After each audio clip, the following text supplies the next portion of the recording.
Hello, I'm Eric Scripseth, and my project is an exploration of different uses of geospatial information in remediation planning for abandoned mine drainage in the Clearfield Creek watershed in Cambria and Blair counties in Pennsylvania. Clearfield Creek is a major tributary of the West Branch of the Susquehanna River. Its watershed is located in Cambria, Clearfield, and a small portion of Blair counties in Pennsylvania. The watershed has a long history of coal and clay mining. In this map, the streams that meet the Pennsylvania DEP standards for water quality are blue, and those that do not are red. The cluster of red streams shown next to the blue arrow are contaminated by agricultural siltation. Almost all the others are contaminated by mine drainage. There are many groups working on improving the water quality in this watershed. The Clearfield Creek Watershed Association has mostly been working in the southern part of the watershed in Cambria and Blair counties. This project investigates 3 questions associated with those efforts. The first question was whether there was enough land with enough vertical drop to build a treatment system at the location pictured here. A conventional 1 to 24,000 USGS topo map has 50-foot vertical spacing between contour lines and was not fine enough resolution to answer this question. A high-resolution topo map was needed. A 1-meter resolution digital elevation model was downloaded from Pennsylvania State Data Access, PASDA, for Cambria County. This DEM was clipped to the watershed shape. This DEM was used with the contour tool in ArcGIS to generate topo maps with 1 foot, 2 foot, and 5 foot vertical spacing between contour lines. The 1 foot spacing map was a mess. The 2 foot and 5 foot maps were shared with Dr. Art Rose, the technical advisor for the Clearfield Creek Watershed Association. That is this map pictured here. Dr. Rose requested contour lines with 2 foot vertical spacing on a map with no background imagery. Dr. Rose used this map to lay out a preliminary design of a treatment system. There is more than enough land for the system and barely enough vertical drop to make it work. To understand the rest of this presentation, a little chemistry needs to be explained. In a series of reactions, iron pyrite plus oxygen and water yield dissolved iron and sulfuric acid.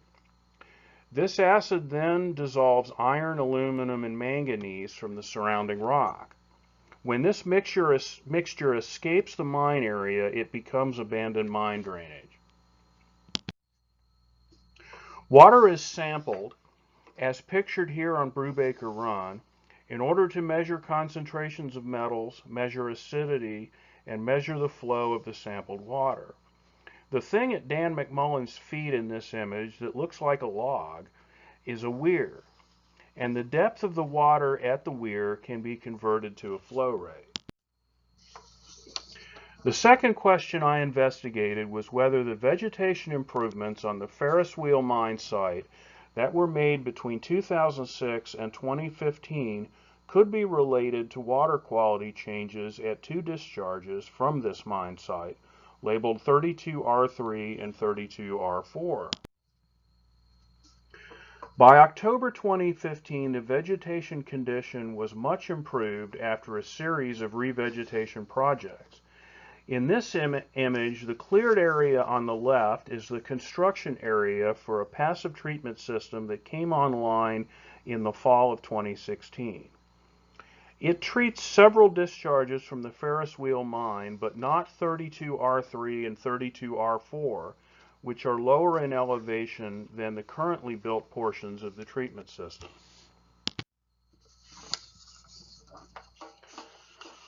Landsat 7 imagery from 2000 and Landsat 8 imagery from 2017 were obtained from the USGS Earth Explorer website.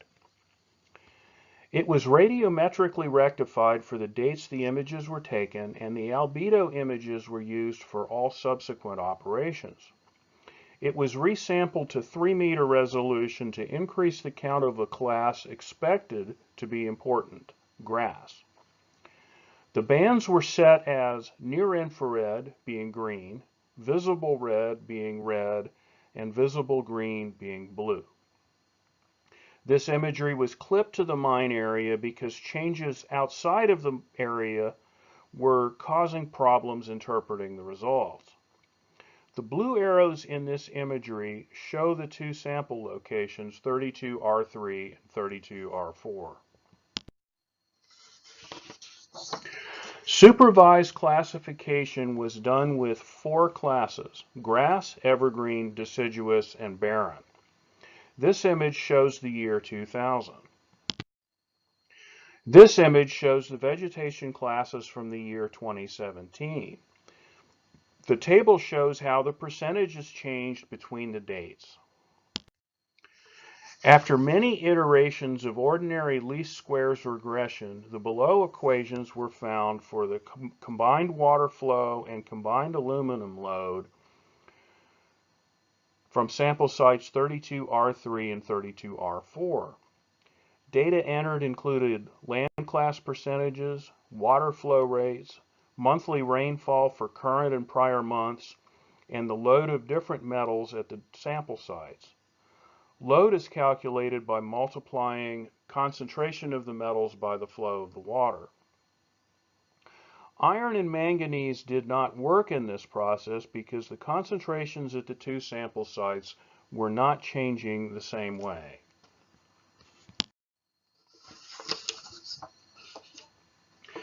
Planning is underway for improvement projects in Brubaker Run.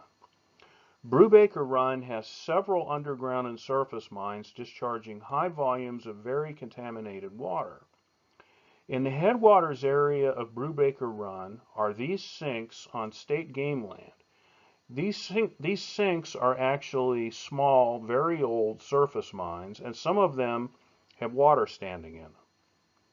Do they contribute significantly to the groundwater? The Identify tool was used with the DEM from question 1 to measure the depth of the sinks from the uphill side.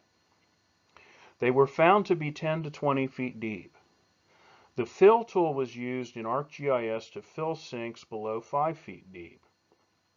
A flow direction, flow accumulation, and drainage network of cells with more than 1,000 cells supplying water were created, and the drainage network is pictured here.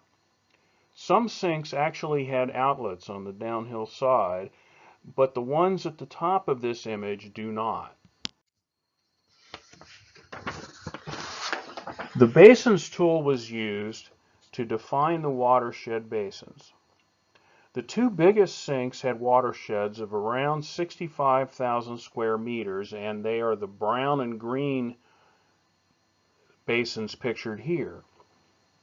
Other basins in the Brubaker Run watershed were over 6 million square meters and included porous surface mined areas. I conclude that the sinks in the headwaters area of Brubaker Run are not significant sources of groundwater.